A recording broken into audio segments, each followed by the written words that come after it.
Good morning, ma'am and classmates. Ako nga po pala si April A. Masusi from BSEE Laderize. My personality po is hindi matakaw pero laging gutom. Bali po, simple lang po kasi ako pagdating sa pagkain. Hindi po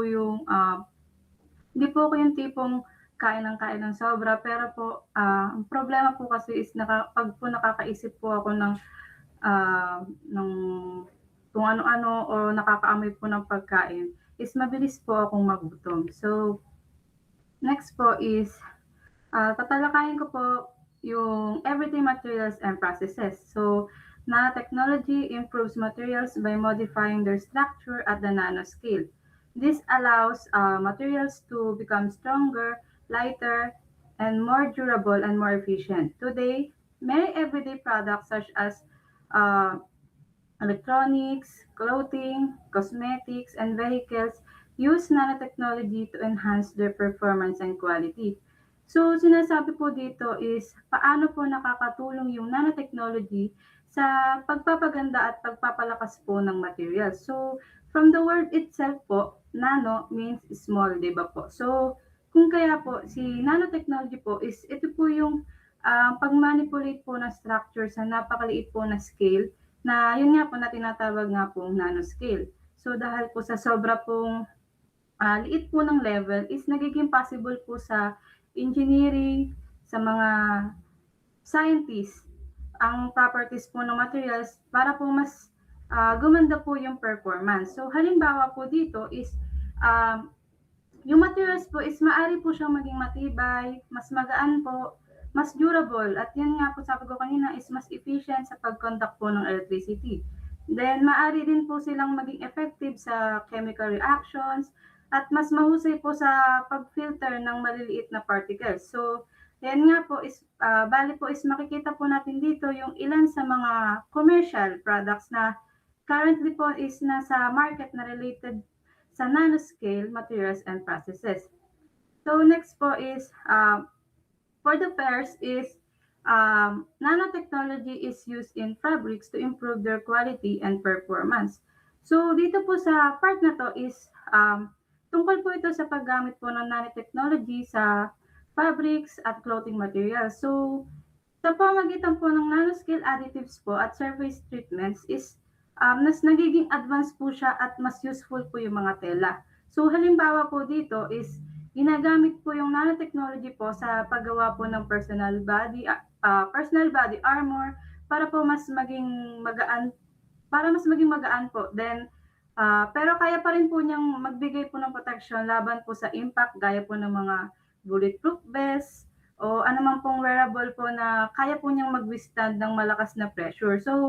Bukod po doon is mas nakakatulong din po siya sa para po maging wrinkle resistant, stain resistant, and antibacterial po yung mga damit. Then, ibig sabihin po dito is mas hindi po siya madaling lukutin, mahirap mantsahan, at mas protected po siya laban po sa bacteria ang fabric. Dahil po doon is mas nagiging ano po siya, mas durable, comfortable, at practical po siyang gamitin yung clothing products na may nanotechnology. Next po is nanotechnology coatings are used on eyeglasses, screens, and windows to improve their performances. Dito naman po, sinasabi po dito is kung paano po ginagamit yung nanotechnology sa mga surface tulad po ng eyeglasses, computer screens, at camera displays at windows. Gumagamit po dito ng clear nanoscale films o manipis po na coating para po mabigyan po yung surface ng iba't ibang special properties. Halimbawa po dito is maaari pong maging water repellent or residue repellent yung surface. Kaya hindi po siya madaling kapitan po ng tubig, yung alikabok o fingerprints. Maaari din po itong maging anti-reflective para po mabawasan po yung glare at mas malinaw tingnan po yung screen o salamin. Then, ang ibang coatings naman po is merong self-cleaning, anti-fog, antimicrobial, at scratch resistant po para po mas tumagal at mas madali po siyang i-maintain yung products. Then bukod po doon is may coatings po din na may kaya pong mag-protect po laban po sa UV o ultraviolet at infrared light at maaari rin po siyang maging electrically conductive depende po sa application. So dahil po doon is nagiging durable, efficient at convenient po gamitin yung mga everyday products. Next po is nanotechnology enables the development of smart fabrics with built-in sensors and electronics. So dito naman po is tungkol po siya sa paggamit po ng nanotechnology sa paggawa po ng smart fabrics. So, yung fabric po kasi na to is may kasama po siyang flexible nanoscale sensors at electronics na naka-integrate mismo po sa tela. So, kahit po may technology po sa loob, washable at durable pa rin po yung mga ito, kaya po practical po siyang gamitin sa araw-araw. Then, ang smart fabrics naman po is meron po siyang iba't ibang capabilities po tulad ng health monitoring na kung saan po is kaya po niyang mag-monitor po ng body condition o vital signs na gumagamit po. Then, maaari din po siyang mag-capture ng solar energy mula po sa araw at mag-harvest po ng energy mula po sa movement ng katawan. So, ibig sabihin po is habang gumagalaw po yung tao is may possibility po na makagawa po ng energy ang fabric. Then, dahil po doon is malaki pong tulong yung nanotechnology sa development ng wearable technology na mas advanced at portable at convenient pong gamitin. Next po is nanotechnology help create lightweight and durable materials for vehicles and sports equipment. So dito naman po is nagpapaliwanag po na kung paano po siya nakakatulong yung nanotechnology sa transportation at sports equipment. So sa paggamit nga po ng nanoscale additives is sa polymer composite materials is mas magaan po siya at mas durable po yung mga products. So dahil sa transportation po, tulad ng cars, in trucks, airplanes, boats, or spacecraft, is ang pagpapagaan po ng materials is nakakatulong po siya para po makatipid sa fuel at mas nagiging efficient po yung performance ng sasakyan. So, bukod po doon is ginagamit din po yung nanotechnology sa paggawa po ng baseball bats, tennis rackets, bicycles, and motorcycle helmets, automobile parts, luggage, at power tools para po maging lightweight, stiff, durable, at resilient po yung mga to. So, binanggit din po dito sa paragraph yung carbon nanotube sheets po is ginagamit po siya sa next generation air vehicles.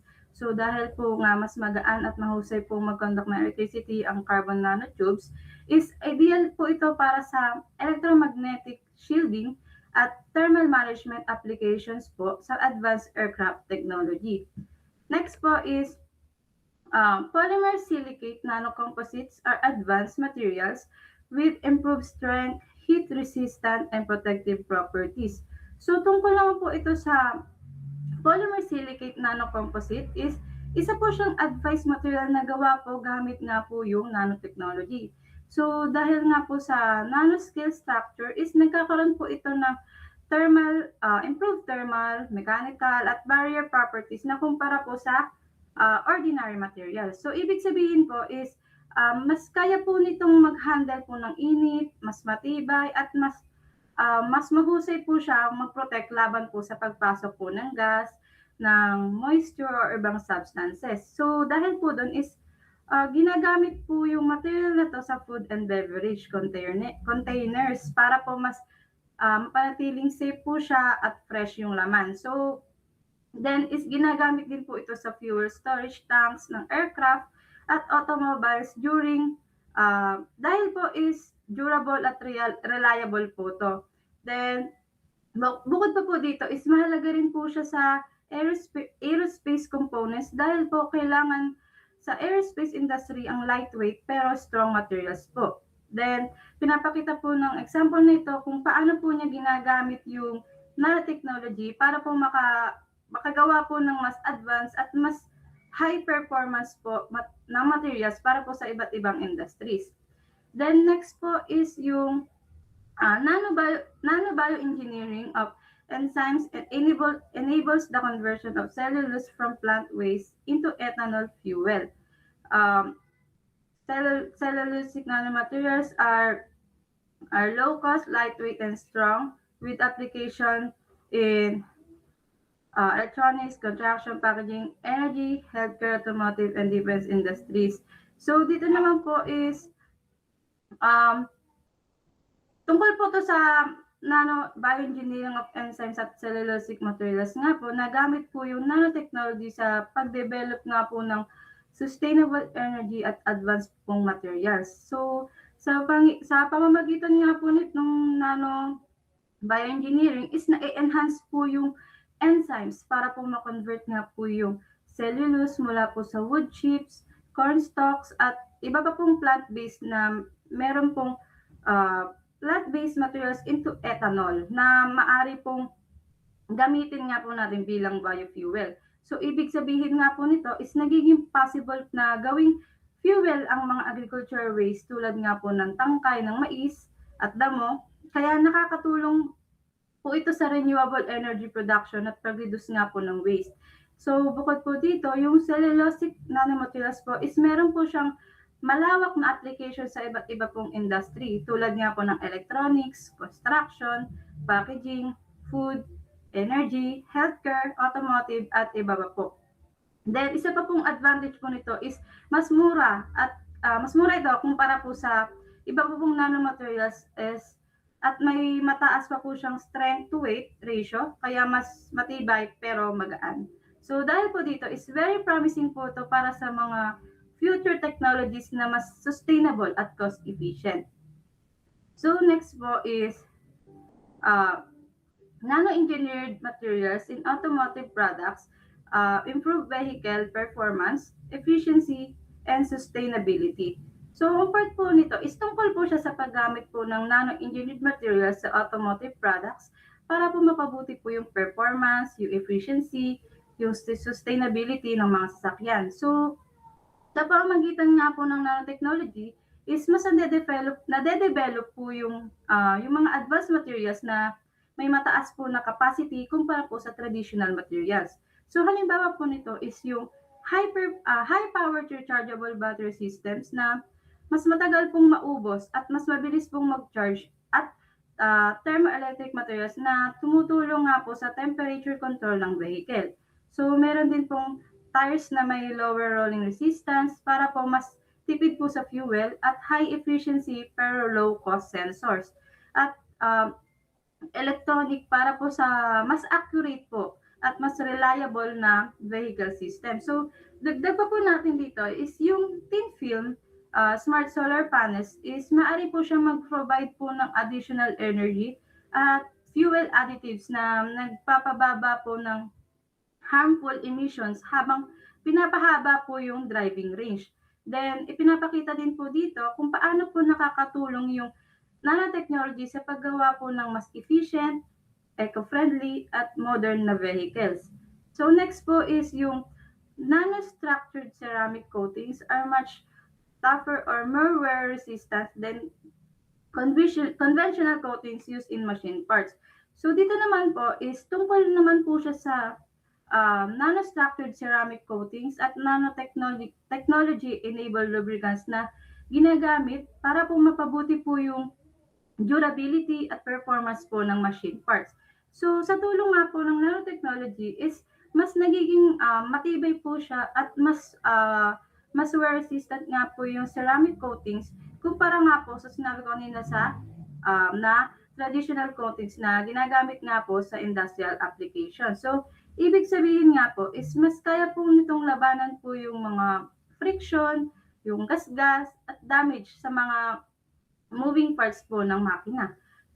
So dahil po dito is mas nagiging mas tumatagal po yung buhay po ng mga machine components at mas nababawasan din po yung maintenance costs. Then bukod pa po dito is ang nanotechnology enabled lubricants po at engine oils ay nakakatulong din po para po mabawasan nga po yung friction na gumagalaw po sa mga parts.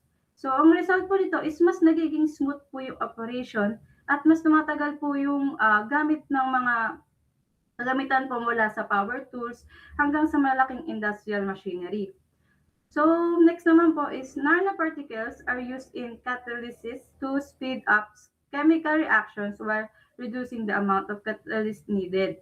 So, dito naman po is tungkol naman po siya sa paggamit nga po ng nanoparticles sa catalysis o proseso po siya ng pagpapabilis po ng chemical reaction. So, dito po is sa pamamagitan nga po ng nanotechnology, nagiging ano po siya, mas efficient yung mga catalyst dahil po sa mas malaki po yung surface area kumpara po sa traditional material. So, ibig sabihin nga po is mas mabilis po yung chemical reactions kahit po may kaunting catalytic materials lang yung ginagamit. So, dahil po dito is mas nakakatipid po sa gastos at mas nababawasan din po yung pollution na nalilikha po sa mga industrial processes. So, meron pong dalawang pinakamalaking applications po nito is yung petroleum refining na kung saan po is pinoproseso po dito yung crude oil para po mas maging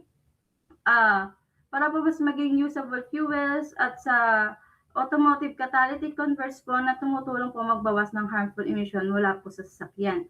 Then, ipinapakita po dito kung paano po nakakatulong yung nanotechnology sa mas clean at efficient na industrial processes.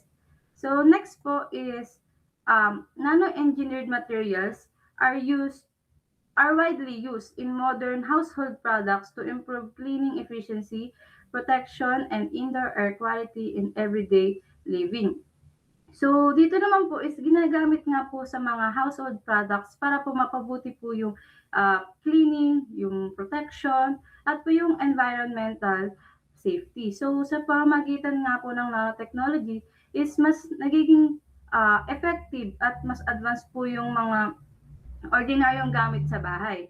So, halimbawa po dito is yung degreasers at yung stain removers po para po mas mabilis pong matanggal yung dumi, yung antibacterial cleansers na tumutulong pong pumatay ng bakterya para po mas malinis at safe po yung paligid. Then, meron din pong environmental sensors, air purifiers, at filters po na tumutulong pong mag-monitor at maglinis po ng hangin para sa mas healthy na environment.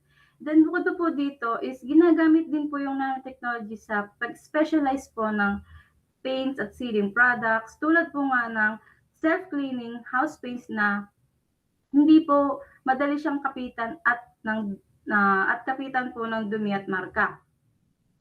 So dahil po doon is mas nagiging convenient po siya, efficient at environment friendly ang mga modern household products. So next naman po is nanoscale materials are widely used modern personal care products to significantly improve their performance, effectiveness, and skin protection.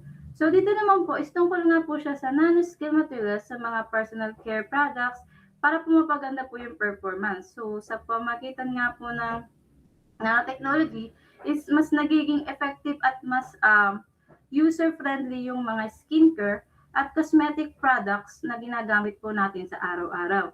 For example po, is yung nanoscale po is nanoscale titanium dioxide po at zinc oxide po na matagal nang ginagamit nga po sa sunscreen. Tumutulong din po to para maprotektahan po yung mga balat natin wala sa harmful UV rays ng araw, pero hindi po sila halata sa balat, kaya mukha po siyang natural pa rin po sa itsura natin. So, dahil po doon is mas nagiging comfortable po natin gamitin yung sunscreen habang nagbibigay pa rin po siya ng strong protection laban po sa sun damage. So, sa madaling salita po is mas napapabuti po ng nanotechnology yung safety, yung appearance, yung effectiveness ng personal care products tulad nga po ng sunscreen. So, next pong topic is about electronics and IT applications. So, nanotechnology has greatly contributed to advance in computing and electronics, making devices faster, smaller, and more portable while also increasing their ability to store and process large amounts of data.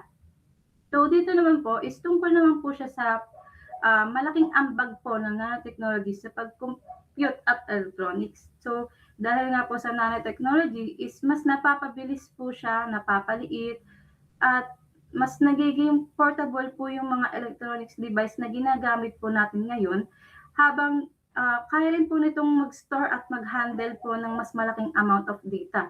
So sa pamamagitan nga po nito is mas naging efficient po yung computers, yung smartphones, at yung iba pa pong gadgets. So magkakaroon din po siya ng tuloy-tuloy na improvement sa performance. Kaya po mas mabilis po mag-process yung information at mas powerful po siyang gamitin kahit po mas maliit yung size ng devices. So madaling salita po is yung nanotechnology po is isa po siya sa dahilan kung bakit po patuloy pong mas nagiging advanced, compact at high performing ang modern electronics. So next naman po is transistors, which are the basic switches in modern computing, have become smaller and more advanced through nanotechnology. So dito naman po is tungkol po siya sa pagliit nga po ng transistor na siyang basic switches ng lahat ng modern computing. So dahil po doon sa nanotechnology is mas nagiging mas maliit, mas mabilis at mas efficient po yung transistors na ginagamit po natin sa mga computer ngayon. So noong early 2000s po kasi is yung typical pong size ng transistor is nasa 100 to 250 nanometers pa. So pero habang umuunlad po yung technology is mas lalo po itong lumiliit. Kasi po nung 2014 po is gumawa ang Intel ng 14 nanometer transistor. Sumunod yung IBM noong 2015 na gumawa naman po ng 7 nanometers ng transistors. At noong 2016 naman po is nagpapakita ang Lawrence Berkeley National Lab ng 1 nanometer transistor. So, pinapakita po dito na kung gaano po kabilis mag-progress po yung nanotechnology sa electronics. Then, dahil po dun is posibleng dumating po yung panahon na ang buong memory ng computer po is mailagay na po sa isang napakaliit na chip. So next naman po is magnetic random access memory or MRAM uses nanometer scale magnetic tunnel junction to store data quickly and efficiently. So dito naman po is tungkol nga po siya sa magnetic random access memory o MRAM na isa pong advanced type of memory na possible po dahil sa nanotechnology. So sa pamagitan nga po ng nanometer scale magnetic tunnel junctions is mas mas mabilis po siya at mas efficient po yung pag-store at pag-access nga po ng data sa computers. So, isa po siyang malaking advantage po ng MRAM is yung ability pong mag-save ng data kahit naka-shutdown po yung system. So, dahil po doon is posible po na ang almost instant booting ng computers po is hindi na kailangan mag-load ng data mula sa traditional storage. So, pwede rin po itong i-support yung resume play features na kung saan po is pwede po ipagpatuloy po agad yung ginagawa mo kahit pinatay mo na yung device. So, sa madaling salita po is yung MRAM po is nagbibigay po siya ng mas mabilis, reliable at energy efficient po na memory system para sa future computing.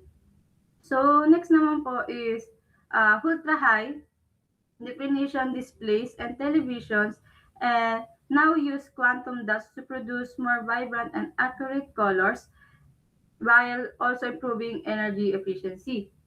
So dito naman po is tungkol naman po siya sa ultra high definition displays at televisions na gumagamit nga po ng quantum dots at isa rin po itong applications ng nanotechnology. So, dahil nga po sa nano-size particles is mas nagiging po siya, vivid at accurate lang po yung colors na nakikita po natin sa screen. Then, mas napapaganda po nito yung viewing experience dahil mas malinaw siya, mas makulay at mas po siya, realistic yung display kumpara po sa traditional screens. Then bukod po doon is mas energy efficient po yung quantum dot technology dahil po mas kaunting power po yung kailangan para po makapag-produce nga po ng bright at high quality image. So sa madaling salita po is yung quantum dots po is siya po yung nagpapaganda ng quality ng display habang tumutulong din po siya para makatipid po sa kuryente. So next naman po is yung flexible and bendable electronics made possible by nanotechnology are being used in wearables, medical devices, aerospace, and IoT systems.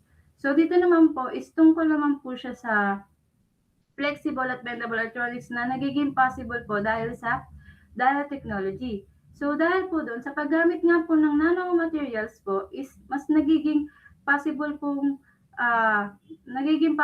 na gumawa po ng electronic devices na pwede pong baluktutin, i-fold o i-roll o kaya naman i-stretch nang hindi po nasisira. So ginagamit din po ito sa mga iba't ibang sectors tulad nga po ng wearables, medical devices, uh, aerospace applications o IoT. So halimbawa po dito is gumagamit po ng semiconductor ng nanomembranes para po sa flexible smartphones o e-reader displays. So meron din po din dito na graphene or cellulosic na nanomaterials na ginagamit po sa wearable tattoo sensors, solar cells, na pwede pong ikabit sa damit at electronic paper po na pwedeng i-roll up. So sa madaling salita po is dahil nga po sa nanotechnology, mas nagiging ano po siya, mas lightweight, flexible, advanced po yung electronics. Kaya po mas marami pong smart at innovative products. So next po is other computing and electronic products enhanced by nanotechnology include flash memory chips for smartphones and USB drives, ultra-responsive hearing aids, antimicrobial coatings for keyboards and phone casing, conductive inks for RFID and smart cards, and flexible displays for e-book readers. So dito naman po is tungkol po to sa ibang computing at electronic products po na gumagamit nga po ng nanotechnology para po mas mapabuti po yung performance, yung functionality, at yung durability po ng mga devices. So halimbawa po dito is yung flash memory chips sa ginagamit po natin sa smartphones at tab drives para po mas mapibilis po siya at mas compact po yung data storage. Saka po meron din po itong yung ultra responsive na mas nakakapag-enhance po ng sound quality para po sa users. Then ginagamit din po to sa sa antimicrobial at antibacterial coatings po sa keyboards at cellphone casings para po maiwasan nga po yung pagdami nga po ng germs at bacteria. Bukod po doon is mas nagiging conductive inks na ginagamit po sa printed electronics tulad nga po ng RFID, smart cards at smart packaging. So may mga flexible displays po na para po sa e-book readers na mas madali po siyang gamitin at mas durable. Kaya sa kabuuan po nito is mas pinapakita po dito kung paano pinapaganda ng nanotechnology yung modern electronics sa iba't iba pong aspects ng everyday life. Then next po is yung nanotechnology or nanoparticle copper suspensions are used as a safer, cheaper, and more reliable alternative to lead-based solder in electronics manufacturing. So dito naman po is tungkol naman po siya sa paggamit nga po ng nanoparticle na para po bilang mas safe po siya, mas mura, mas reliable po na alternative sa lead-based solder na karaniwan po siyang ginagamit sa pag-fuse o pagdikit nga po ng electronic components sa assembly process. So dahil nga po sa nanotechnology is mas nagiging possible po na palitan ng ang hazardous materials tulad nga po ng lead na maari pong makasama sa kalusugan at environment. So, yung copper nanoparticles po is siya po yung na nagbibigay po ng parehong strong at efficient po yung electricity connections. Pero mas environmentally friendly po siya at mas ligtas po siyang gamitin sa manufacturing ng electronics. So, sa madaling salita po is ang innovation po is siya po yung tumutulong pa para gawing mas safe po, cost effective, at eco-friendly po yung paggawa ng electronic devices. So, ito po yung reference na ginamit ko po sa report ko. Then, dun lang po nagtatapos ang aking report. Thank you po. So, good day po everyone. Ngayon ako po si Sedi Novero from BSE 31. So, kung di-describe ko po ang sarili ko, ay ako po ay isang sinigang na bangus kasi favorite ko po yung sinigang na bangus. So, ang topic po na i-discuss po is yung medical and healthcare applications ng nanotechnology at yung energy application sa nanotechnology at environmental remediation po sa nanotechnology. So, unahin po natin yung medical and healthcare po applications ng nanotechnology. So, sa nanomedicine po, nakalagay po dito is yung nanotechnology improves healthcare by providing precise solutions for disease prevention, diagnosis, and treatment. So sabi dyan, ang nanotechnology po ay malaking tulong sa modern healthcare dahil ginagawa nitong mas precise at mas mabilis at safer ang diagnosis at treatment sa mga diseases. So, meron din po tayong tinatawag na nanomedicine na ginagamit ng napakaliit na particles para po makatulong po sa mga pag-prevent ng disease, diagnosis at treatment. So sa medical and healthcare applications po, meron po tayong mga examples which is nakalagay po sa mga next slides po. So next slides po tayo. So, ito po yung mga example sa medical and healthcare applications. So, unahin po natin yung paggamit ng gold nanoparticles para po sa cancer detection. So, nakakatulong po ito para po ma-detect po ng mas maaga yung cancer. At nakakatulong ito para mas mataas na maging successful po yung treatment po sa cancer. Next po is yung napapaganda rin po ng nanotechnology ang medical imaging at diagnostic tools dahil po mas mabilis po makikita ng doctors ang sakit at mas personalized na po ang magiging treatment sa mga patients. And another po is yung important application is yung targeted drugs naman po. Kasi po dito po, instead na maapektuhan po yung buong katawan is tulad na lang po sa chemotherapy is directly na po na dinadala yung nanoparticles. So, yung medicine papunta po mismo sa cancer cells. So dahil po doon, mas kaunti po yung nagiging damage sa ating katawan or sa ating healthy cells at nababawasan po yung mga side effects ng treatment po. So next slide naman po is ginagamit din po ng nanotechnology ang regenerative medicine kung saan nakakatulong ito sa pag-repair po ng ating bones at body tissues. So in the future po, possible din po na makatulong sa paggawa ito ng ating artificial organs or for transplant po. And lastly po, yung needle-free vaccine development. Pinag-aaralan na rin po ito according to my research po na para po mas maging mabilis at comfortable ang vaccination process. So, overall po, sabi po dito, isang nanotechnology allows earlier diagnosis and safer, more effective treatment. So, binabago po ng nanotechnology ang healthcare from general treatment into more precise at patient-focused treatment. So, proceed po tayo sa energy applications from nanotechnology naman. So, sabi dito, nanotechnology improves energy efficiency and supports renewable energy technologies.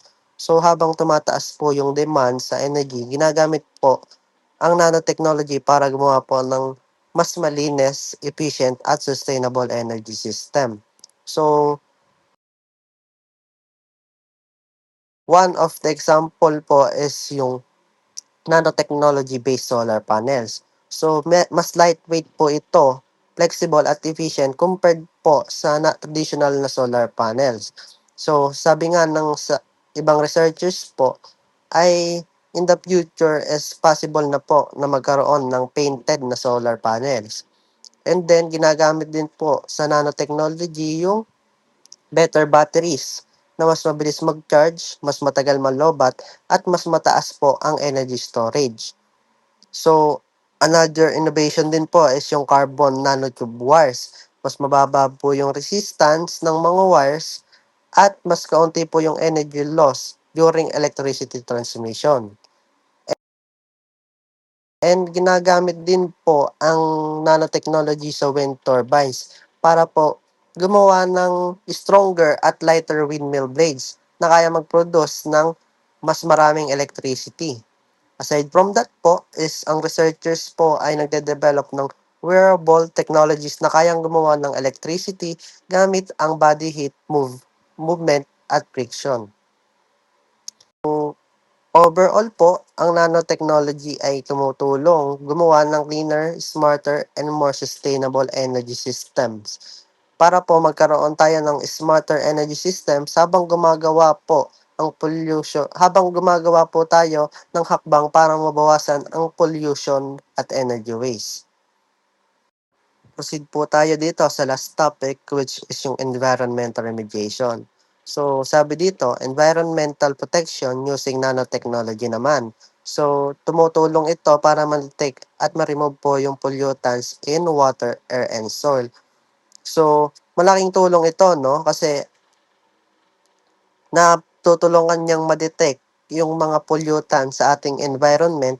So, mas mapre-prevent natin ito at mas magiging safer at malinis yung environment natin. So dito sa environmental remediation, no, meron tayong mga examples. So ang unang examples yan is yung water purification using nanofilters. So sa malaking tulong yan sa water purification systems ang nanotechnology. Kasi po ang nanofilters po ay kaya magtanggal ng impurity sa water ng mas mabilis at efficient para po makatulong sa atin at para maging mas malinis po yung magiging drinking water natin.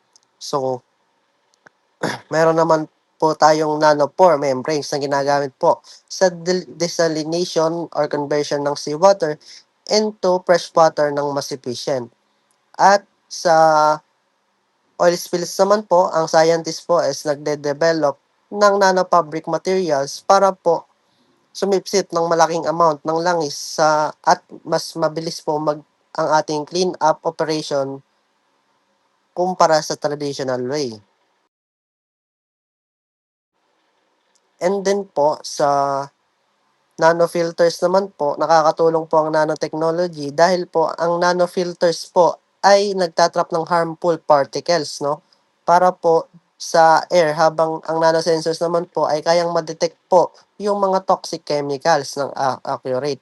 So dahil po doon is mas napapabuti po ang environment natin dahil po nade-detect natin yung mga pollution, yung mga chemicals, toxic chemicals.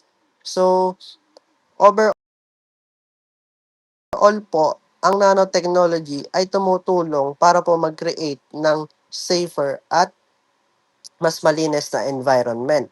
So, to conclude po, napakaraming important applications ng nanotechnology sa healthcare, energy at environmental protection. Kasi po sa healthcare po, pinapabuti nito ang diagnosis at treatment. Sa energy, nakakatulong ito gumawa ng mas malinis at efficient na technologies. And then sa environment po, nakakatulong naman po ito para po detect yung mga pollutants, toxic chemicals, at mas nakakatulong ito para ma-prevent yung mga yon. So kahit po kasi maliit ang nanotechnology, ay malaki naman ang impact nito sa ating society. Kasi po, sabi nga nila, as a technology continues to improve, nanotechnology will continue to shape a smarter, cleaner, and healthier future for all of us. So yun lamang po. Thank you po sa pakikinig.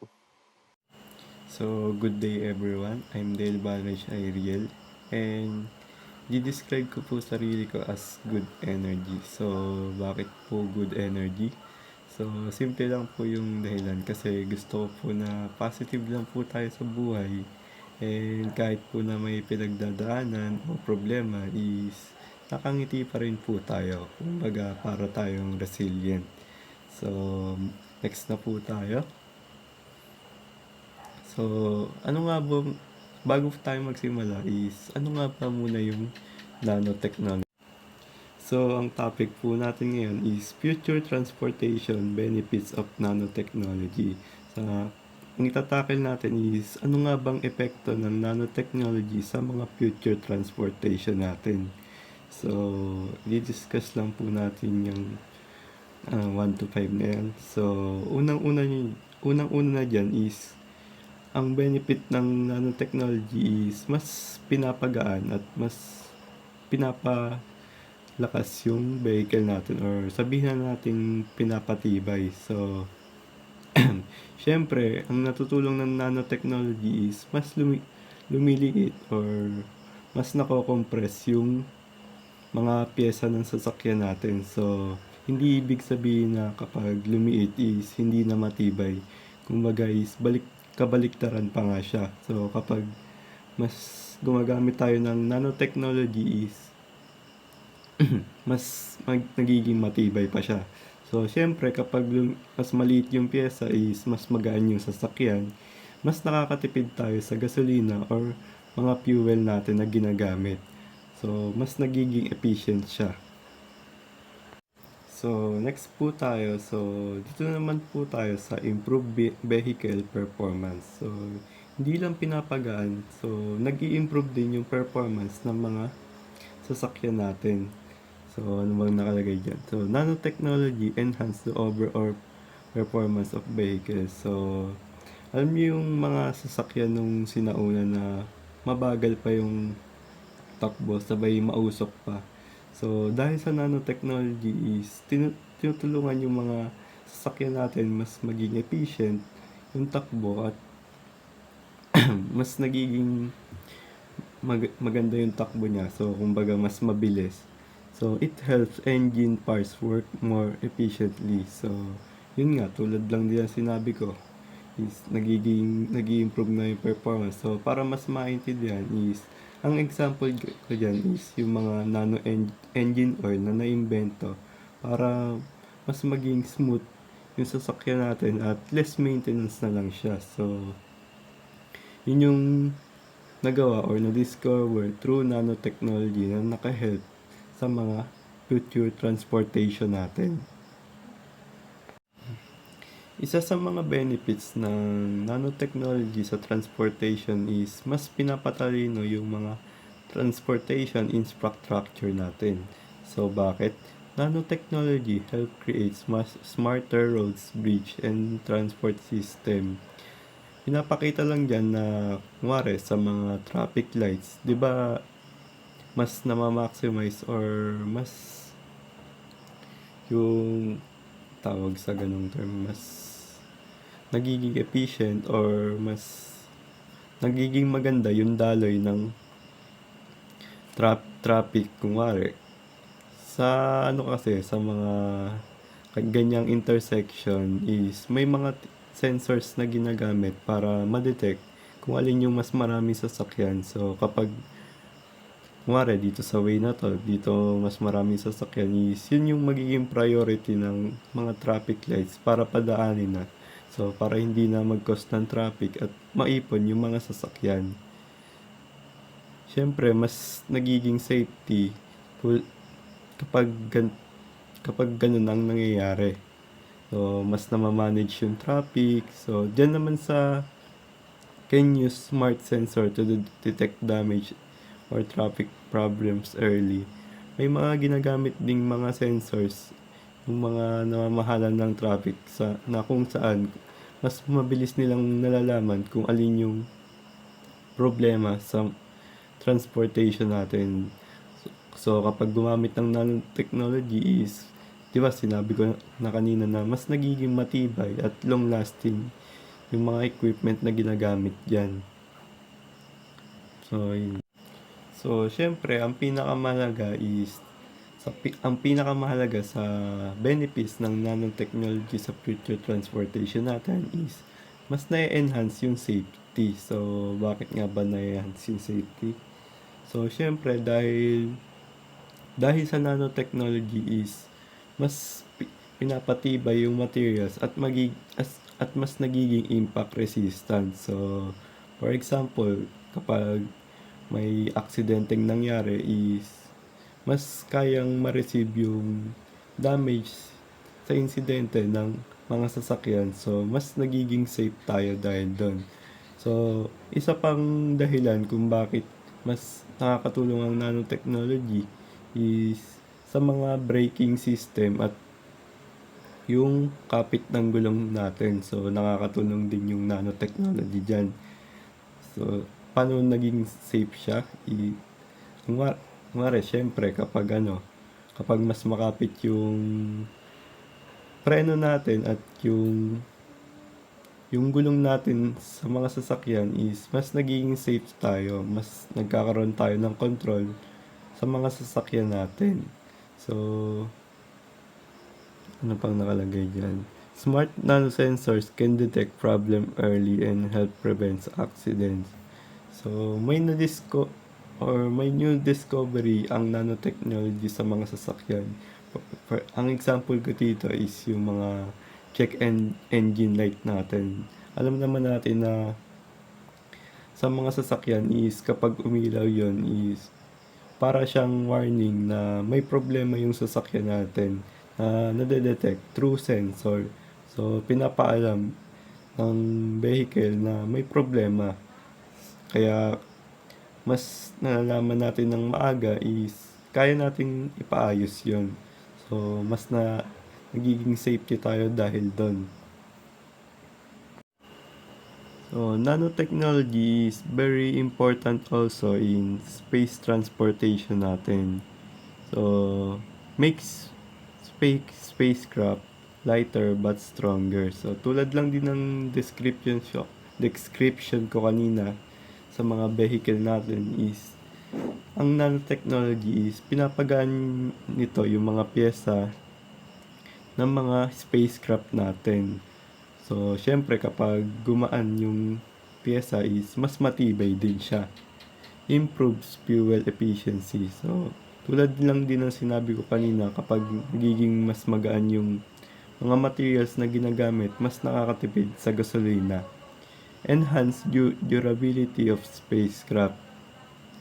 Ito na yung pinaka-importante. Mas nagiging heat resistant siya, mas nakakatagal sa lamig, mas nakakatagal sa impact. So, mas nakakarating yung mga spacecraft natin kung saan dapat sila pumunta. Helps develop advanced sensors and navigation system for space mission. So, yung tracking ng mga spacecraft natin is mas nagiging accurate na siya sa mga space missions. So, through advanced sensors and navigation, mas nagiging advanced na yung technology natin. So, mas nakaka-explore na tayo sa mga space. So, syempre, kapag ganun yung nangyari is mas maraming nadidiscover yung mga scientists natin. Next topic po tayo. Ang topic po natin is yung social implication of nanotechnology. Ano nga ba yung good and bad na epekto or advantage and disadvantage ng nanotechnology sa society natin? So, start po tayo dito sa Second Industrial Revolution. Brief explanation lang tayo kung ano itong Industrial Revolution na to.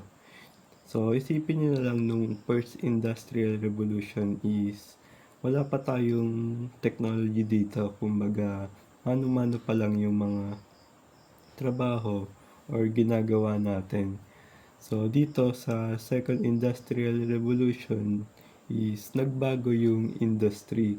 Kumbaga, dito na nag-start yung yung technology natin na nagbago sa pamumuhay ng tao. So, yung nanotechnology daw is tunuturing na next part ng Industrial Revolution. So, syempre, alam naman natin na mas nagiging advance yung mga technology natin, syempre may pagbabago din yan sa mga trabaho at industry natin. So, mas malaking jump ito. Mas malaking jump ito. Mas napapadali yung gawain natin. So, like past revolution, it changed industry, work, and lifestyle. Leads to more advanced manufacturing and innovation. Sinasabi lang diyan na mas nakakapag-manufacture at innovate tayo. So, example na lang natin sa mga products. So, mas marami tayong nagagawa compared dati na mano-mano lang yung ginagawa natin. So, mas mabilis kaysa dati na mas mabagal. So, next is benefits in healthcare through nanotechnology. So, ano nga bang benefits ng nanotechnology sa healthcare natin? So, it improves na drug delivery. So, yung mga iniinom nating gamot is direktang sa mga parte ng katawan na lang natin.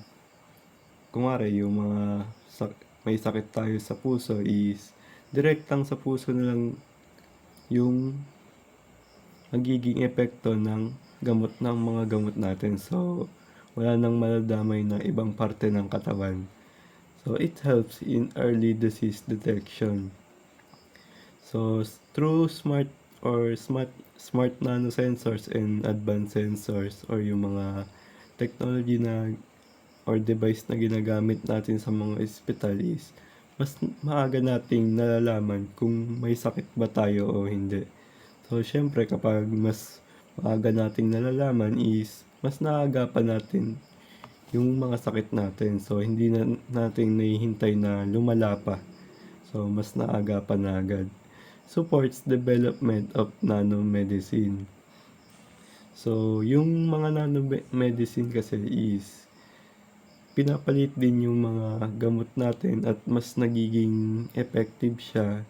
So, as discussed earlier is mas nag-i-improve yung drug delivery. So, yung target na dapat na lang i-treat yung nagiging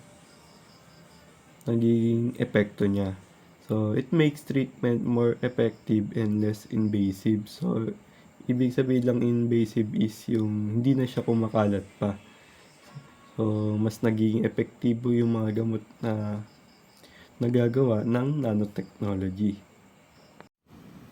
So, next po tayo. Dito naman po tayo sa ethical and social concerns sa nanotechnology. So, dinidescribe lang dito na ano nga ba yung concern ng society sa nanotechnology. So, syempre may disadvantage din ito. So, it question about privacy and misuse of technology. So, ang tinutukoy dyan na privacy is, di ba yung mga nanotechnology is nagamit din ang mga camera na maliliit na ginagamit yon para mag-surveillance or magmanman ng tao. So, syempre is nawawalan ng privacy ang tao kapag ganun. Unequal access between rich and poor. So, we all know that nanotechnology is expensive, that it does not afford or di afford ng mga ibang tao na tulad namin na may hirap. So, talagang mayayaman lang yung nakaka-afford dito. So, it concerns about human enhancement and safety. Dito naman, ang tinutukoy dyan is yung ibang technology kasi, sabihin na natin yung mayayaman is nabili sila ng pang-enhance na sa katawan nila. So, kunwari, parang sa mga robot na binibili na para mas maging malakas or mas mabilis tumakbo at marami pang iba na pwedeng gamitin. So, yun yung mga concern ng mga tao sa nanotechnology na nagiging advanced na tayo masyado na pwedeng maka-apekto sa sarili nating health at iba pa. So, dito naman tayo sa challenge and risk ng nanotechnology. So, possible health and environmental risk. So, dito naman is, tulad nga ng sinabi ko kanina is, pwede magkaroon ng epekto sa kalusugan natin yung nanotechnology. So, syempre, para na siyang, kapag may pinaltan sa sarili nating katawan is, pwedeng magkaroon ng tawag dito yung implikasyon, yung hindi na siya tugma sa sarili nating katawan. And dito naman tayo sa environmental risk. So, yung tinutukoy dyan na risk is, alam niyo yung mga kapag na-disposable or dinidispose na yung mga technology na yan is, may masama din yung epekto sa environment natin. So, kapag hindi proper na dispose is pwedeng makasira ng kalikasan. Technology is still expensive and developing. Siyempre, hindi naman natin mapipigilan yung pag-develop ng technology. So, habang mas nagiging high-tech siya is mas nagiging mahal siya. So, minsan is hindi na natin nakokontrol yung pag-develop niya at nagkakaroon talaga ng masasamang epekto. It needs for strict rules and regulations. So, ang tinutukoy lang dyan is, kailangan is may control tayo sa pag-develop ng technology natin. So, kumbaga alam natin kung ano yung magiging epekto niya or may, kumbaga parang may limit. So next tayo, economic and technological impact. So, it creates new industries and jobs. So, na-discuss ko na rin to earlier na yun nga, nagkakaroon tayo ng bagong industriya at napapadali na lang yung mga trabaho natin. So, kung bakit napapadali yung trabaho natin? Through nanotechnology. So, syempre, mas nagiging advanced na yung mga technology. So, mas high-tech na tayo. So, improves productivity in many sectors. So, syempre, kapag ganun yung nangyari is, mas nagiging efficient at productivity na tayo. So, kumbaga, mas nagkakaroon na ng maraming manufacture. So, syempre, kapag mas high-tech is, mas madali na lang yung gawain or yung manufacture. So, it helps countries become more technological advanced. So, may example ko dito is, alam niyo yung sa mga gera sa mga Israel, sa mga Iran, USA, 'di ba ang sumasabay na tayo sa mga technology na ang paggegerahan na lang nila is yung mga missile na lang. So, kapag hindi tayo sumabay sa ganun is mapapag-iwanan yung ekonomiya natin. So, malaki din yung epekto ng ekonomiya ay ng nanotechnology sa economic.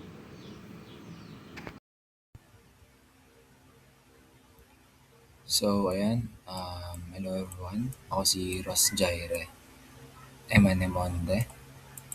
Yan, simpleng tao lang. So, ayan, kung kanina, ayan, if napanood nyo yung mga past videos or video ng mga ka-group ko is parang tinakal nila doon yung pag-apekto ng nanotechnology maging sa medical field.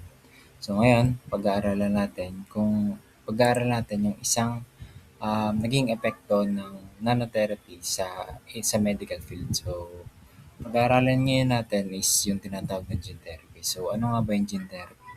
So, yung gene therapy is yung pagtitreat ng isang genetic disease ng isang pasyente by introducing a healthy DNA. Yun, gumagana yon by adding a healthy new gene para ma-replace or ma-correct yung mga faulty gene or yung may mga maling gene na nagkakos ng sakit. So, DNA is carefully selected to correct the effect of mutated gene that is causing diseases. So, chinecheck or kine-carefully select yung mga DNA na gagamitin para makorek yung mga mutated genes na nagkakos ng sakit natin. So, Ano nga ba yung purpose nun? So, the purpose of a gene therapy is yun nga para treat yung mga diseases na genetic na cause ng mga abnormal genes. Gene therapy also prevent the disease from developing or worsening. So, hindi lamang yung gene therapy pala ay hindi lamang para ma-treat yung mga genetic disease natin na nasa atin na. Ginagamit din 'to para ma-prevent yung mga sakit na developing pa lang or worsening. So, it also improves the ability to produce normal proteins and functions. So, next one. Ano nga ba yung mga type ng mga gene therapy? So, we have two. Oh, ano, Yan, meron tayong two type of gene therapy. So, first one is we have the somatic gene therapy. So, dito sa somatic gene therapy, ito yung pag-involve ng pagta-transfer ng DNA into body cells that do not produce eggs or sperm. So, dito sa somatic gene therapy, ito yung pagta-transfer ng DNA sa mga body cells natin na hindi nagpo-produce ng eggs or sperm. So, ano ba yung mga halimbawa nun? Andun yung mga skin cells, yung mga muscle cells, yung mga blood cells natin, and yung mga liver cells. So, sila yung mga body cells na hindi nagpro-produce ng eggs or sperm. So, on the other hand naman, we have the germline therapy. So, kung kanina sa somatic gene therapy is yun yung pagta-transfer ng DNA na hindi nagpro-produce ng eggs or sperm. Dito naman sa germline gene therapy, ito naman yung pagta-transfer ng isang section ng DNA sa mga cells natin na nagpro-produce ng sperm. So, itong germline gene therapy, highly controversial to kasi dahil nga ang tinatransfer yung mga nagpro-produce ng eggs or sperm, nakakaapekto to sa mga future generation and yun, ang nagiging controversy doon is parang parang na tayo nagiging Diyos ba kasi minomodify natin yung mga feature natin. So yun, sabi nga this type is highly controversial because it changes inherent traits and raises ethical concerns. So next one naman, kung kanina pinag-aralan natin yung mga types, next one is yung mga gene therapy technique. So first one is you have the gene augmentation therapy. So dito sa gene augmentation therapy, is yung used when a gene cannot produce functioning products such as a protein. So dito sa gene augmentation therapy is ginagamit to when yung gene natin or yung DNA is hindi nakakapag-produce or nakakapag-produce ng functioning product kagaya ng protein. So dito, yung main thought or main idea ng gene augmentation therapy, yan kung nakikita sa picture, yung non-functioning cell natin, ito yung pinakauna sa picture. Nag-a-add yung mga scientist natin ng isang functioning gene doon sa non-functioning gene natin or sa patay na gene natin para mag-function siya normally. So, dito sa gene augmentation therapy, yung main idea niya is yung patay na cell, patay na gene, yung non-functioning gene is nagpapasok yung mga scientist natin ng isang functioning gene para yung patay na gene is mag-function ng normally. So, ayun sabi, dito sa gene augmentation therapy daw, successful lang siya if yung mga effect ng diseases are reversible. So, ayun, take note that na yung sa gene augmentation therapy, pwede lang siya or magiging successful lang siya kung yung mga sakit natin or yung mga disease is reversible. Ang halimbawa nito is yung cystic fibrosis. So, yung cystic fibrosis is a genetic disease nagkokos para mag-produce yung katawan natin ng isang thick or sticky mucus. So, next one is you have the gene inhibition therapy. So, kung kanina yung gene augmentation therapy, ngayon naman is gene inhibition therapy. Sorry. Dito naman sa gene inhibition therapy, mainly use siya sa mga infectious or inherited disease kagaya ng mga cancer. Yung mga yon is cause nun, nagkakos sa mga yun is yung overactive genes. So, sa gene inhibition therapy, tinutulungan niya para pigilan yung mga genes na nag-help sa disease na mag-grow. So yun, dito sa gene inhibition therapy, pinipigilan niya yung mga genes or yung mga cells, pinipigilan niya yung mga genes and mga cells na tumutulong para mas lumala yung sakit natin. So, goal ng gene inhibition therapy is to insert a gene that can either block the activity of another gene or disrupt the function of the protein made by another gene. So, ayun. Kung naalala nyo, sa gene augmentation therapy, um, nag-input tayo ng isang healthy gene dun sa non-functioning gene para mag-function ng ayos yun. Dito naman sa gene inhibition therapy is nag-i-insert tayo ng isang blocking gene dun sa isang gene or isang cell na nagko-contain ng faulty gene.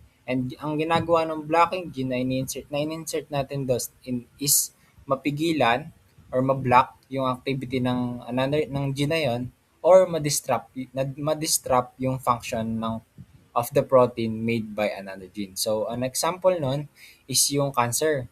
So, yung gene inhibition therapy, it blocks the oncogene.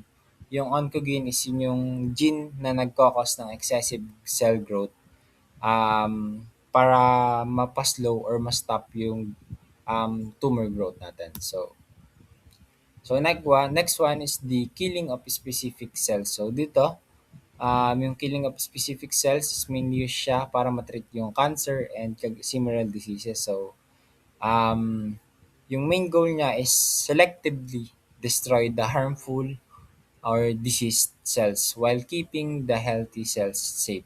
So the therapy works by inserting DNA into disease cells to make them die or become targets to the immune system. So yun, method used is first one is the suicide gene method. Next one is the immune mediated cell killing. So sa suicide gene method, nag-insert yung mga scientists natin sa disease cell ng isang suicide gene.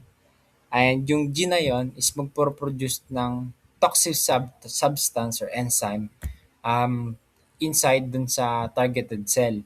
And yung toxic product na yun is causes the disease cell to self-destruct or die. So, yung ginagawa ng scientist natin na magpapasok sila ng suicide gene dun sa isang non-functioning or disease cell.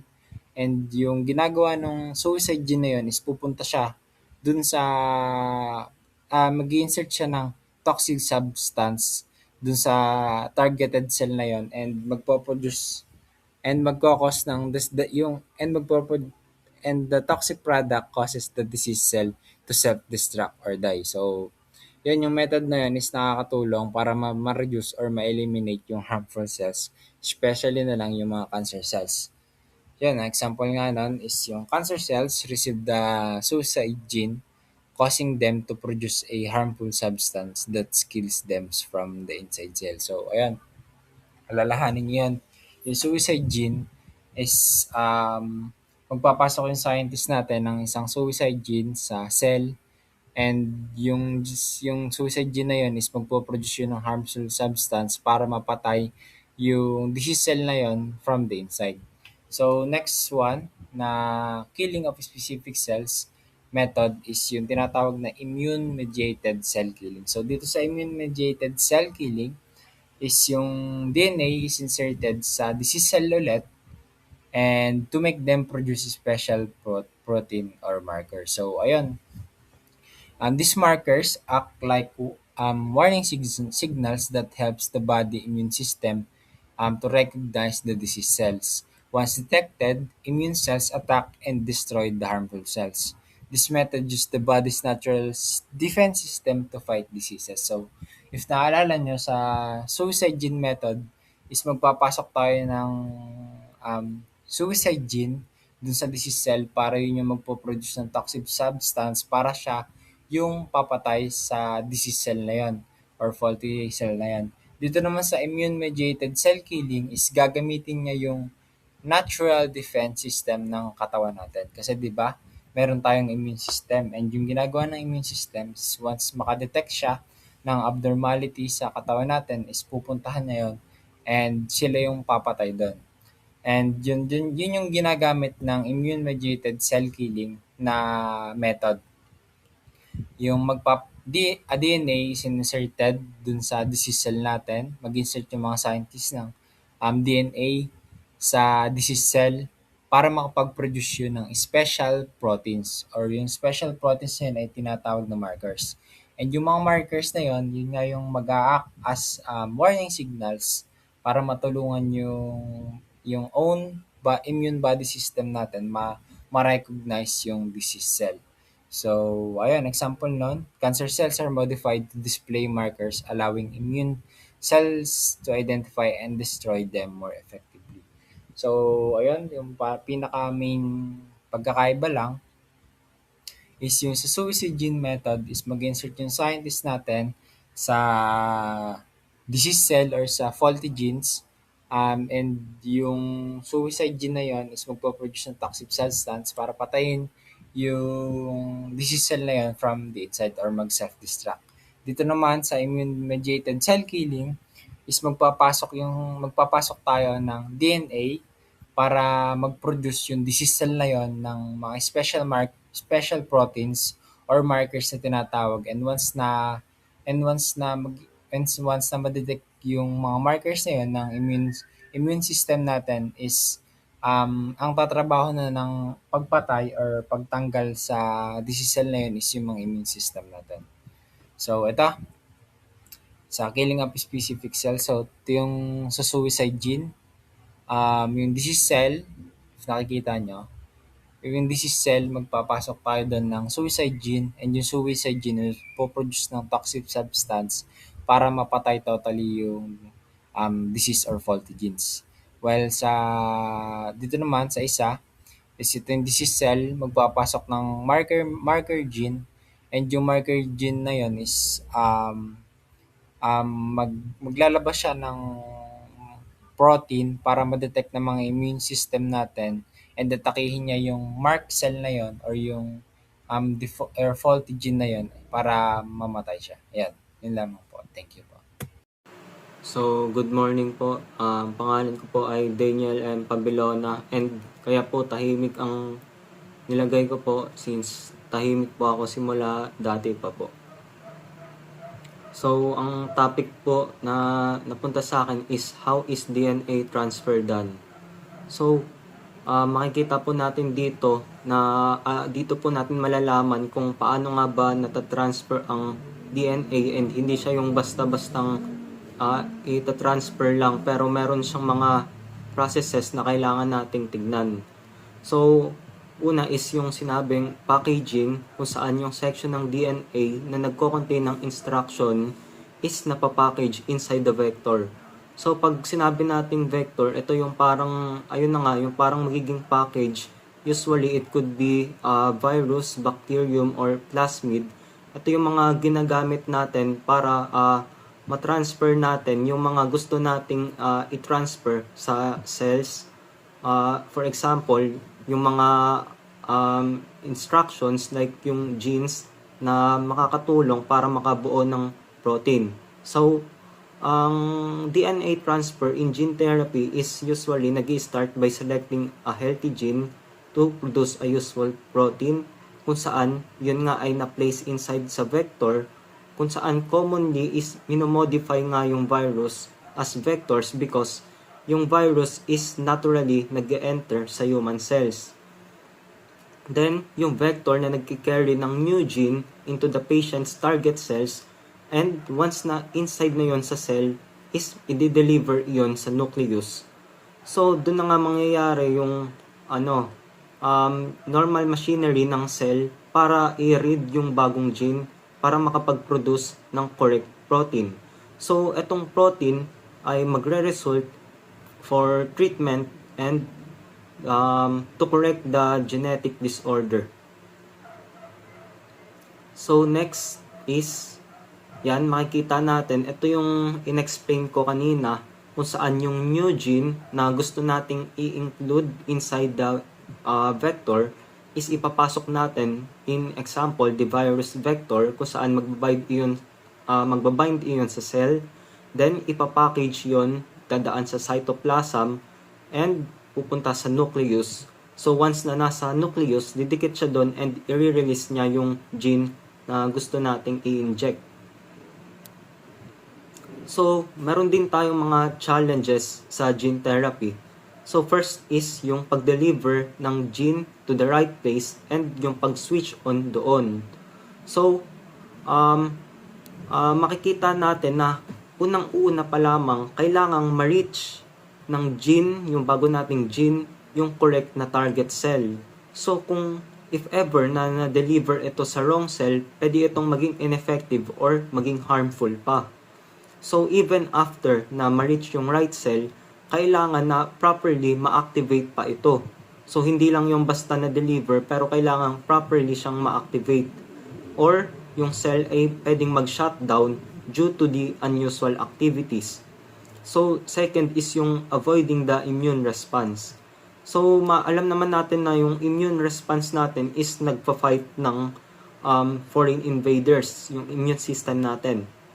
So, pag na-introduce yung, for example, ay new genes or vectors, pwede silang ma-recognize as harmful, in which it could trigger an immune response that may harm the patient. So, kagaya ng sinabi ko is, yung mga scientists is ginagamit yung mga vectors that are less likely to trigger yung immune reactions. So, ang next naman natin is yung making sure the new gene doesn't disrupt the function of other genes. Kailangan ma-prevent yung disruption of other genes kung saan ideally yung bagong gene natin is gusto nating mag-integrate safely into the genome. So, meron din tayong risk dito na pwede itong ma-insert sa wrong location, like I said sa una, and ito ay pwedeng maka-disrupt sa important genes. So, in rare cases, it could lead to serious problems such as cancer.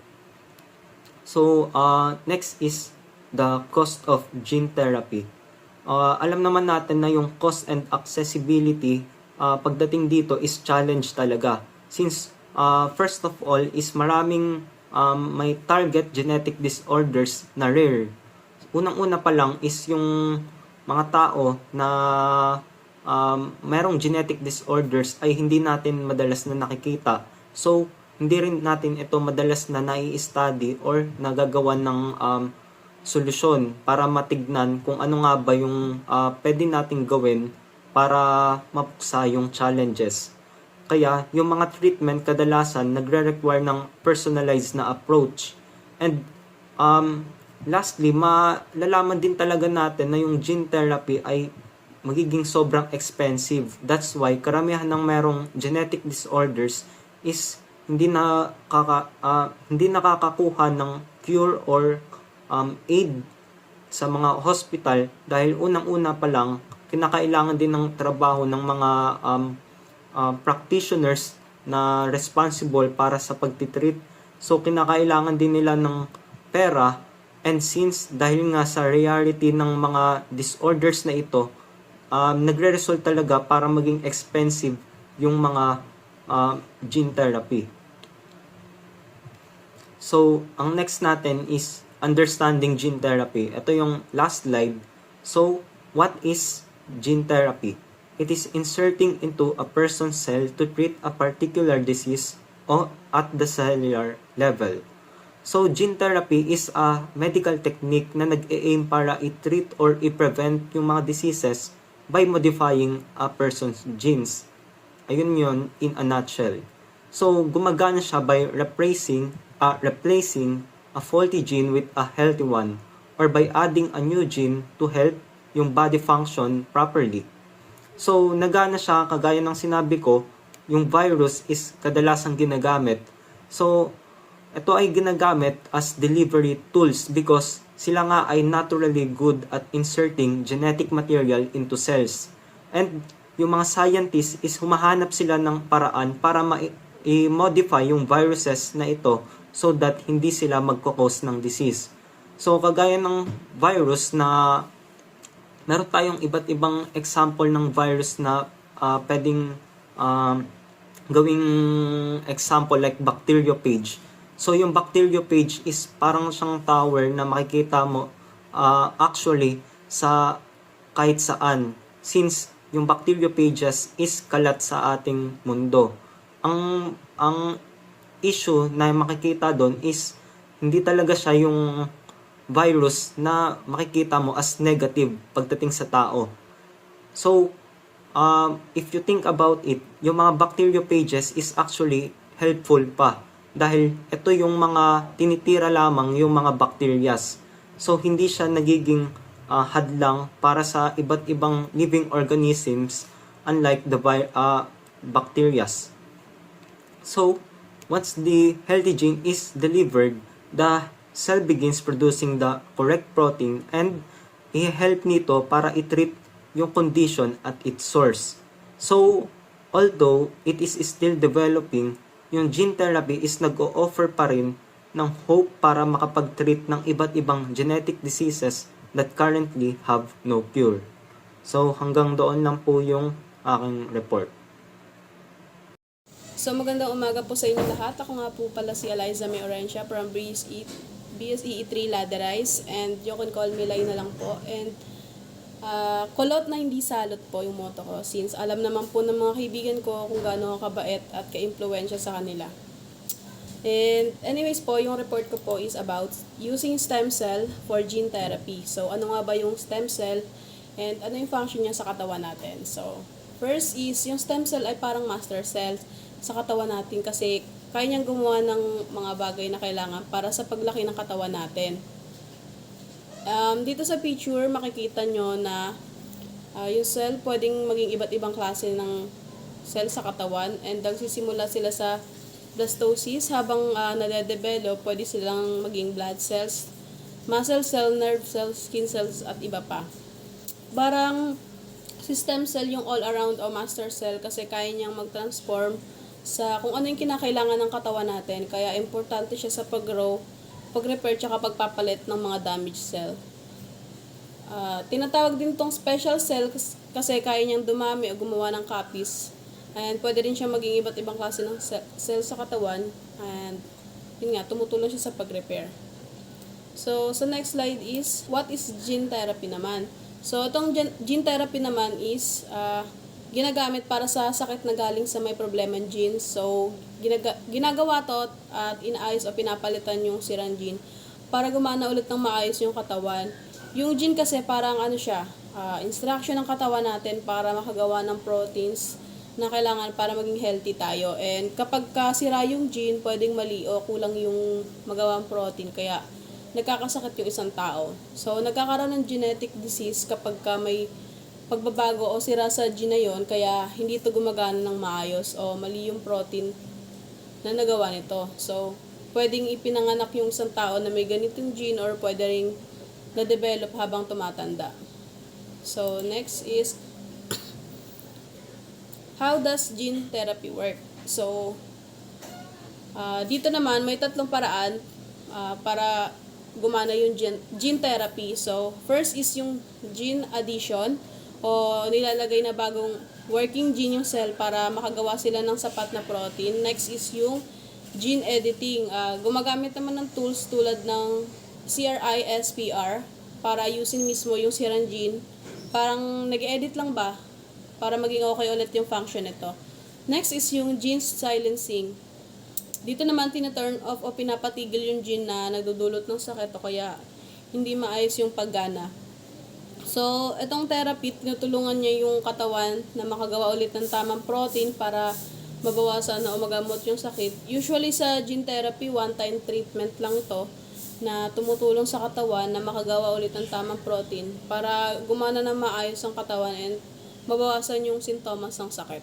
So, Sa process na to, nilalagay ng scientist o yung minimodify yung gene, para siyang package na tinatawag na vector or isang virus cells para makapasok siya sa katawan kasi madalas yung virus na yon yung ginagamit sa gene therapy since madali itong makapasok sa cell, pero safe naman siya kasi hindi siya nagdudulot ng sakit.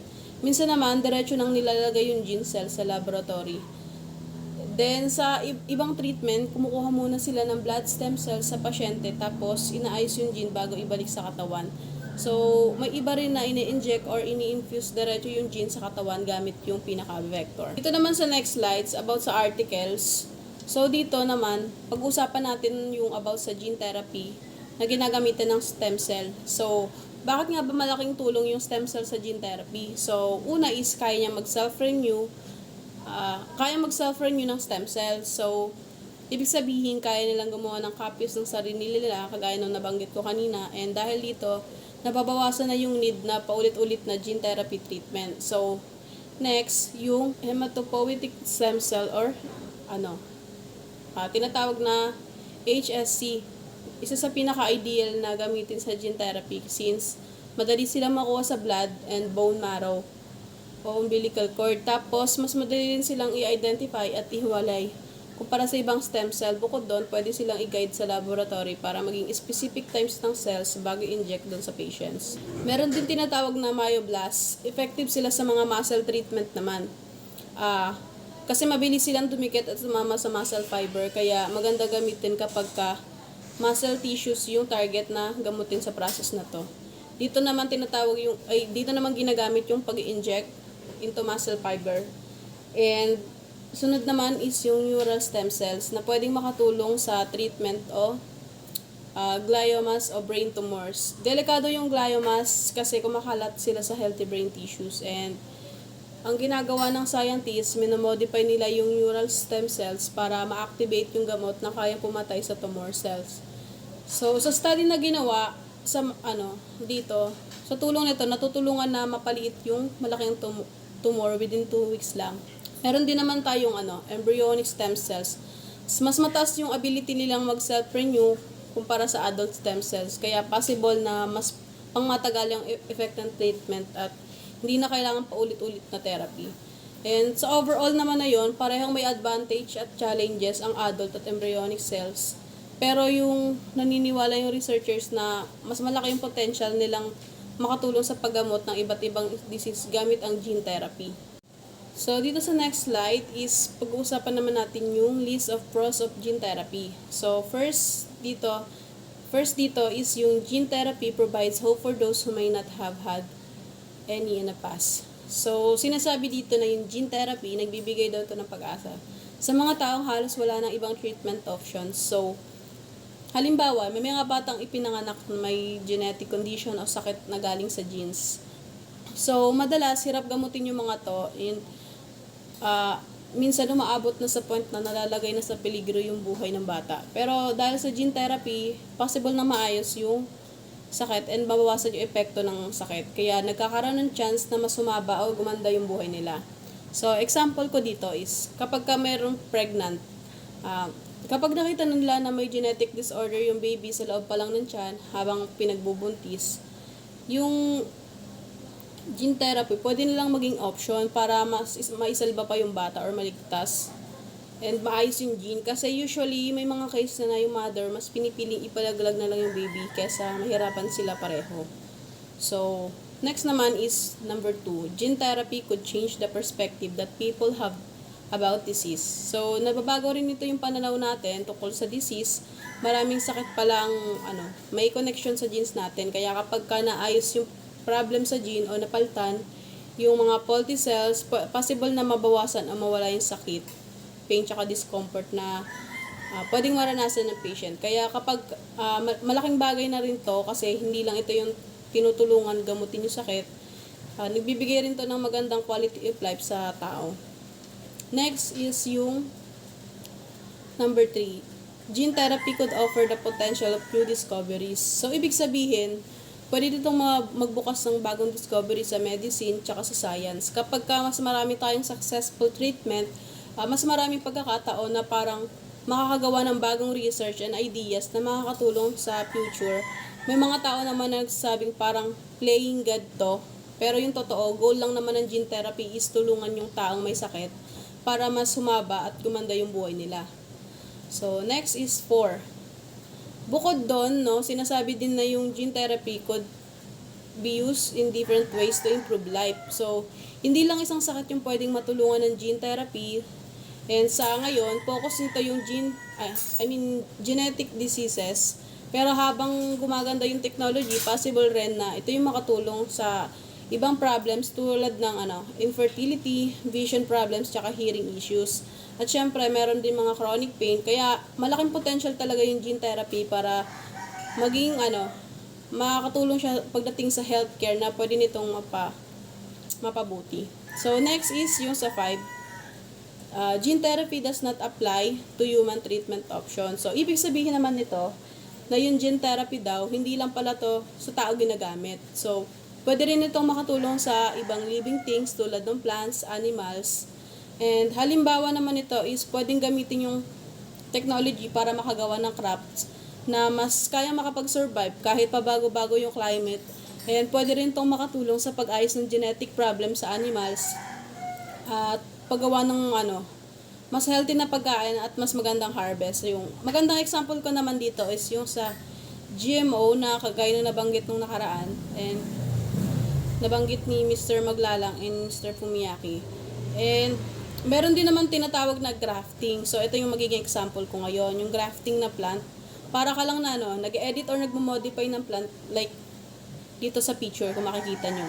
So, dito naman, pinagsasama yung dalawang plant para makabuo ng magandang plants na makakapag-provide ng mas maraming fruit. Kung mapapansin nyo, yung sa kaliwa, maliit lang yung branch pero madami siyang mamunga. And then yung sa kanan naman ng puno, malaki yung branch pero walang gaanong bunga. So, pinagsama yung dalawa para maging OP yung plant para kahit na may bagyo hindi agad matumba or tumiba yung pinakapuno at the same time madami yung fruits na makakuha. Pero hindi basta-basta ginagraft yung dalawang halaman. Kailangan same gene yung halaman para maging successful yung grafting. So, next naman is number 6. Gene therapy allows us to use technology to improve quality of life for people. So, maraming medical discoveries natin ngayon na gumagamit ng technology at science para makagawa ng treatment at vaccines. So, ang gene therapy ay isa sa mga modern treatment na kailangan ng technology base. So, dahil dito, marami pang possible discoveries at bagong treatment na pwedeng mabuo sa future. Next naman natin is yung number 7. So, dito naman, gene therapy allows us to treat untreatable diseases. So, dito naman sa number 7, sinasabi na sa pamamagitan ng gene therapy, kaya nitong gamitin yung mga sakit na dati parang imposible talagang magamot. So, halimbawa is yung hereditary diseases tulad ng hemophilia and cystic fibrosis na namamana sa genes. Possible na maagapan o magamot gamit yung gene therapy. So, ano ba yung hemophilia? Ito ay isang rare blood disorder na kadalasang namamana mula sa parents. So, sa sakit nito, hirap mag-clot o magtigil yung pagdurugo ng pinakadugo natin dahil kulang yung clotting factors or yung proteins na kailangan para magsara yung sugat. Kaya kapag may injury or naoperahan yung taong meron nito, mas matagal bago tumigil yung pagdurugo or minsan pwede rin magkaroon ng bleeding kahit walang injury. Delikado, tsaka pwedeng magkaroon ng internal bleeding o pagdurugo sa loob ng katawan na pwedeng magdulot ng organ damage or complication. So, makikita ninyo naman sa picture, isang example nito. So, next naman is ano ba yung cystic fibrosis? So, ito naman is genetic disease kung saan nagkakaroon ng makapal na or malagkit na mucus sa katawan. And dahil dito naapektuhan yung lungs and ibang organs kaya nahihirapang huminga at madalas nagkakaroon na rin ng infection. So, may potential din tong makatulong sa treatment ng heart disease, cancer, tsaka kahit na yung AIDS. Kasi kahit may risk pa rin yung process, malaking pag-asa ito lalo na sa mga patients na walang ibang treatment option. Parang binubuksan ng gene therapy yung pinto para sa may mga sakit na dati akala natin wala nang solusyon. So, dito na po nagtatapos yung pinaka-report ko. Thank you po. Good day po, I am Isa May L. Naval. And ngayon po, i-discuss ko yung list of the cons of gene therapy. So, una po is yung gene therapy does not have a reliable delivery method. So, minsan po is hindi gumagana ng maayos ang pagpasok ng healthy gene sa cells. So, kapag ginamitan ng virus ang treatment, so maaari pong atakin ito ng immune system bago po ito gumana. So, example po nito is yung sinisira minsan ng katawan ang virus na nagdadala ng healthy genes. So, next naman po is yung gene therapy is expensive. So, napakataas po ng presyo ng treatment ngayon. So, maraming patients ang hindi maka-afford, kaya umaasa na lang po sila sa insurance o clinical trials. So, may mga treatment po kasing milyon yung halaga para lang po sa isang patient. So, next naman po is ongoing treatments may be required. So, hindi laging permanent ang effect ng gene therapy. So, kapag po tumigil ang patient sa treatment, maaari pong bumalik ang symptoms. So, may mga tao po talagang kailangan tuloy-tuloy po yung therapy habang buhay. So, next po is yung it may not adapt to future changes. So, pwede pong masanay o maging resistant ang katawan natin sa treatment. So, katulad lang din po ito ng antibiotic resistance, kung saan po na hindi gumagana ng maayos ang gamot. So, pero sa paglipas naman po ng panahon, pwede pong humina yung effect ng therapy. So, next naman po is yung it might only delay the inevitable. So, may mga pagkakataon po talaga na hindi sapat ang treatment para tuluyang gumaling po ang isang tao. So, may mga ilang patients po na nagkakaroon ng severe side effects o namatay po sa experimental treatment. So, kagaya na lang po dito sa na-search ko, na si Jessie Gelsinger po is isang teenager, tas namatay po siya habang sumasailalim sa gene therapy trial. So, siya po yung kauna-unahang person publicly identified as having died in a clinical trial para po sa gene therapy. So, next naman po is yung gene therapy could increase social polarization. So, pwedeng mas ma-access lang ito ng mga mayayamang tao kasi kapag sobrang mahal po ng treatment, baka may mga kaya lang po yung makinabang, di ba? So, ang rich families lang po ang maaring makapagpagamot o makapagpa-enhance ng genes. So, next po is yung it could change competition in society. So, pwede pong gamitin ng gene therapy para gumawa ng designer babies. So, maaari pong piliin ng parents ang traits ng kanilang anak tulad ng intelligence, lakas, o beauty. So, example po nito is yung pwede ka pong magkaroon ng unfair advantage sa sports, school, o trabaho, ganon. Trabaho ang genetically enhanced children po, ganon. Next ko naman po na i-discuss is yung advantages and disadvantages po ng gene therapy. So, unahin ko po dun sa advantages. So, first po is yung gives a chance for a normal life. So, nakakatulong po ang gene therapy sa mga taong ipinanganak na may genetic disease para po mamuhay ng mas normal at mas healthy. So, kung may sirang gene po ang isang tao, pwede po palitan o ayusin ito para mawala o mabawasan po ang sakit. So, next po is yung provides hope for cancer patients. So, nakakatulong po ang gene therapy sa paglaban ng katawan laban sa cancer. So, inaayos o pinapalakas ng therapy ang immune system para mas mahusay po nitong mahanap at mapatay ang cancer cells. So, next po is can save lives. So, para po sa ibang diseases na walang cure, gene therapy po ang maaaring maging tanging pag-asa nila. So, may mga sakit na hindi po kayang gamutin ng mga ordinaryong medicine, ganon. So, kaya gene therapy po ang ginagamit para mabigyan po sila ng chance mabuhay. So, next po is yung reduces symptoms of genetic disorders.